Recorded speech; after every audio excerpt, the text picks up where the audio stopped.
Welcome to FineScale Modeler Weekly. I'm Tim Kidwell. And I'm Kendra Bell. As many of you know, the BF-109, over its many variants, is the most produced aircraft in history with more than 34,000 built.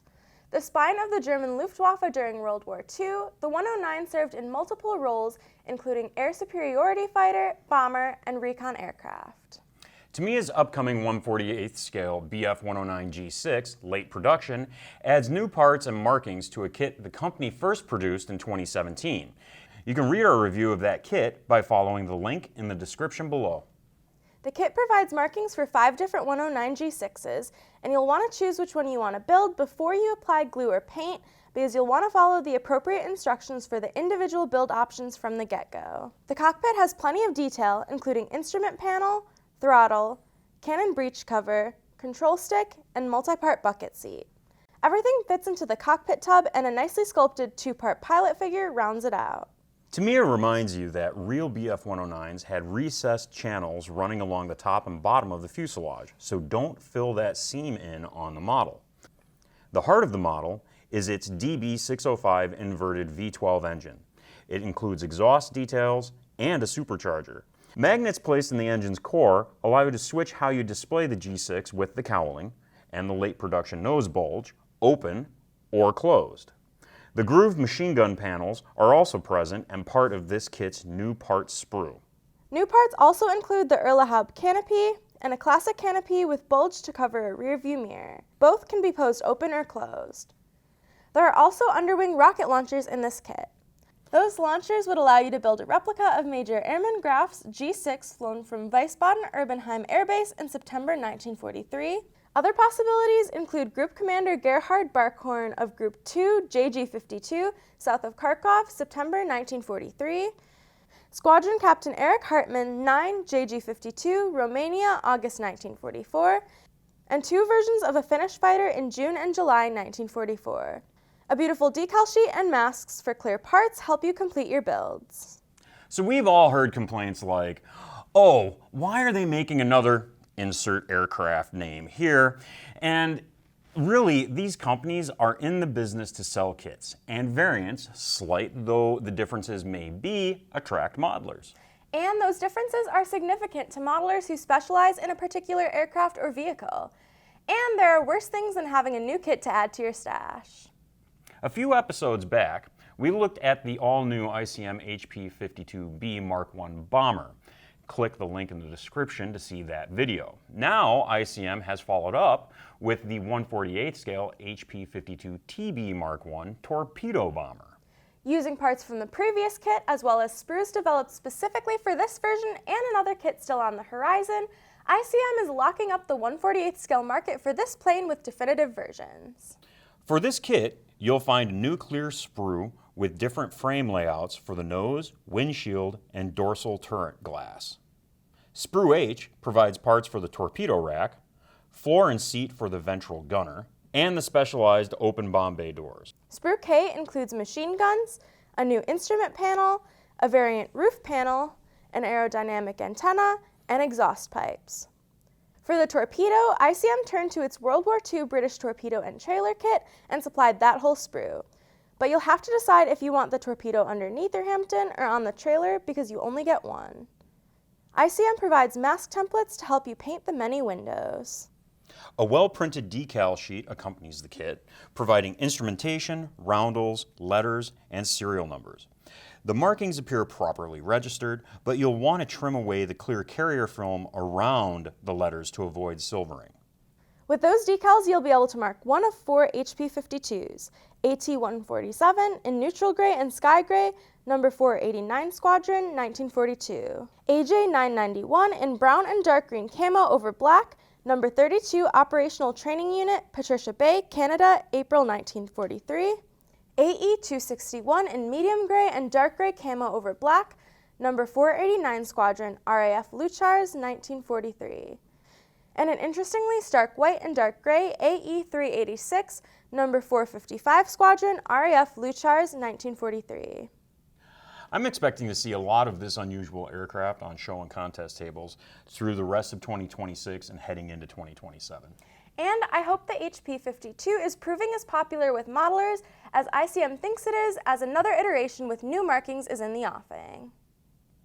Peko Publishing out of Hungary has made a name for itself with its World War II Vehicles Through the Lens series of hardcover books featuring historical photos of military and civilian vehicles used by militaries during the war.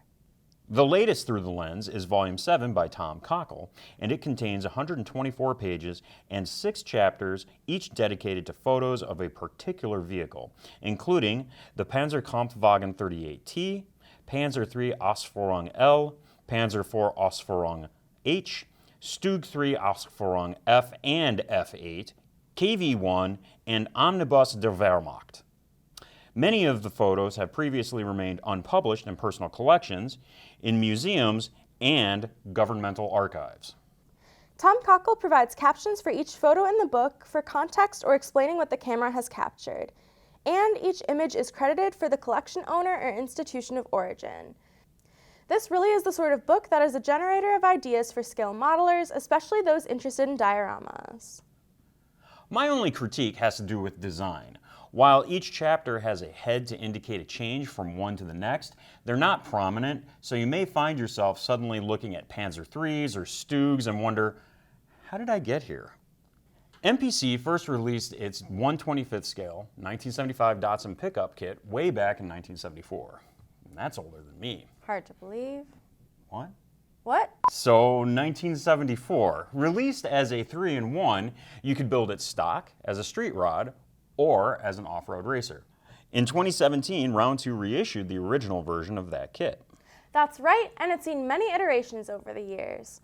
Round 2's latest version combines parts from that release and the Rising Sun from the 1980s to bring you the 1/25th scale 1975 BRE Datsun pickup. BRE, or Brock Racing Enterprises, has had a long history with Datsun in both road and off-road racing. This kit represents a tribute to BRE. Starting with the brand new waterslide decals, they provide 2 options for the iconic BRE Datsun stripes, contingencies, and numbers in black and white. You can build this model stock or as a racing truck, and decals are provided to fit either version. Goodyear branded vinyl tires in both stock and racing sizes fit around chrome wheels. The fully detailed L20B 4-cylinder engine includes the cylinder block and transmission, front cover, oil pan, chrome cylinder head and carburetor, distributor, manifold, and plenty more. The front suspension includes a separate stabilizer, shocks, links and tension rods, and spindles. A separate drive shaft links the transmission to the 2-part rear axle and suspension. The tub interior is a bit light on detail, but is rounded out by a dash, seats, central console with shifter, and steering wheel. Should you choose to model the racing truck, the kit includes flare sides from the Rising Sun variant. There are no locators for those. Use the wheel arches as your guide. While test fitting the front left flare, I noticed the lower front of the quarter panel was misshapen on our sample, and this affected fit. The hood and tailgate are hinged so you can open them. If you plan to build the race truck instead of the stock version, you'll forego the chrome headlights, which will mean you'll have dimples in the back of the headlight recesses. I suggest punching circles from thin styrene sheet to fill those before covering them with the provided decals. Be aware the kit provides parts you won't use, like inserts for monster tires and molded plastic tires. Back in 1974, MPC's Datsun pickup would have been a superb example of a fully detailed kit. The tooling has been used many times over the years, and as such, it shows its age. That doesn't mean the BRE Datsun pickup is a bad kit, quite the contrary, but expect to spend time cleaning flash and using modeling skills to get you across the finish line. Look for reviews of the Tamiya 1/48th scale BF109 G6 and other kits in issues of FineScale Modeler magazine and at FineScale.com, where you can find plenty of how-to stories, scale modeling tips and tricks, show galleries, videos, and more. And don't forget to subscribe to FineScale Modeler magazine. It's easy. Just click the link in the description for a special offer for those who watch FSM videos. Recently, I came across a really cool tool from a company called Rolltex based out of the UK. And these tools are little rollers that help you apply texture to basically your ground cover. What you receive in the Rolltex mini series is this little handle plus 3 rollers, each of them with a different texture on it. This texture here is rocky riverbed, this one is uneven path, and this one here is rounded brick pathway. So when you're making your ground cover, what you can do is use one of these rollers, depending on which one you prefer, and you roll it right into the ground cover for, say, your miniature figures. For instance, when I was first testing these, I used uneven path and rocky riverbed for a couple of bases. And on this one, I used green stuff, and on this one, I used milliput. So those are 2-part epoxy putties that you just knead together, and then they're kind of sticky, and I put them on the bases and then just rolled the texture right onto them. Let them harden down, and then I painted them and then added a little bit of extra ground cover on the sides just to see how they would work out. And they actually turned out pretty nice, I think. I also did a test with Sculpt-A-Mold. And the Sculpt-A-Mold, it didn't turn out so well. And there are a number of reasons for that. One, Sculpt-A-Mold is pretty loose when you first put it together, even at a 2-to-1 ratio, two parts Sculpt-A-Mold to 1 part water, which is a pretty thick ratio. And as it starts to dry down, once it goes hard fast, right? It just hardens up real quick. And so it doesn't really give you a chance to put that texture in there without it either pulling parts of the Sculpt-A-Mold up, or by the time it really hardens, it's too hard to get the texture into the Sculpt-A-Mold itself. So I wouldn't recommend this to be used with Sculpt-A-Mold, but it really works with 2-part epoxy putties. The rollers also really work well with clays, and I have a couple of squares of DOS air drying clay right here. So this is the rocky riverbed texture, and you're gonna see I've got a little bit of schmutz on there because, you know, I was using it recently. But I'm just gonna roll it straight across so you can see what it does. Pretty cool, huh? I'm just gonna go ahead and finish this texture up. And now you've got a number of stones. It's that easy, that quick, that simple. For changing out the Rolltex roller, real easy. You see that there's a couple of screw ends there. You just come in with a screwdriver and loosen that. Unscrew this little axle here. Pop out the other side. Let's do the brick. Put the screw back in on the other side and then tighten it up.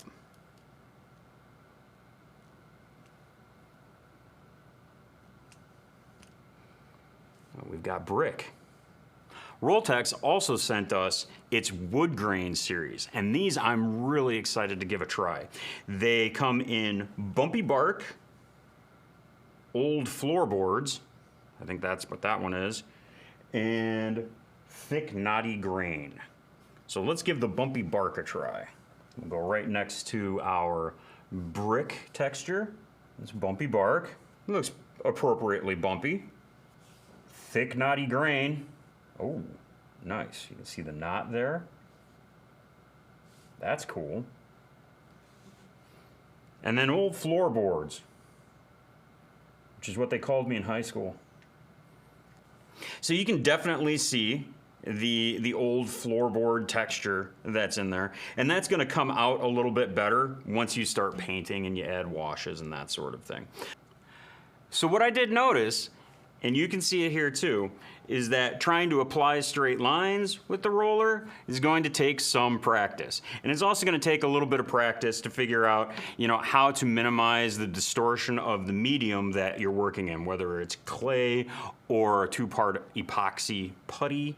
But otherwise, I'm extraordinarily happy with this set of tools. So I think the Rolltex is a really neat tool. Now they are based in the UK, so you have to order online or ask your local retailer to bring them in and then pick them up from there. one other thing. Rolltex is expanding its line, and it currently has 1/72nd scale rollers for Sherman and Tiger tank treads. So they're looking at armor and other modeling possibilities. So, do you need the Rolltex rollers? No. But it is a really cool tool to have. So the show season keeps trucking right along, and you went to another contest and took some photos and video there. It's an NNL show, so it's not a contest, and that's a confusion that some people have about it. I went to NNL Milwaukee, which is not a contest, it's not judged, but it is a model car show. So saying that the show season is trucking right along is very true indeed. Anyway, we went and we shot a bunch of models there, and we caught video of the cars, trucks, and various other vehicles that were on the tables.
And we're rolling.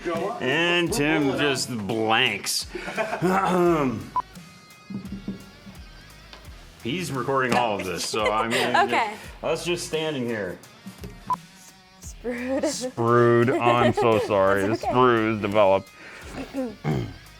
Expect to spend time cleaning flash and using modeling skills to get you across the finish line. Sorry, we'll go back and do it again. To get you across the finish line.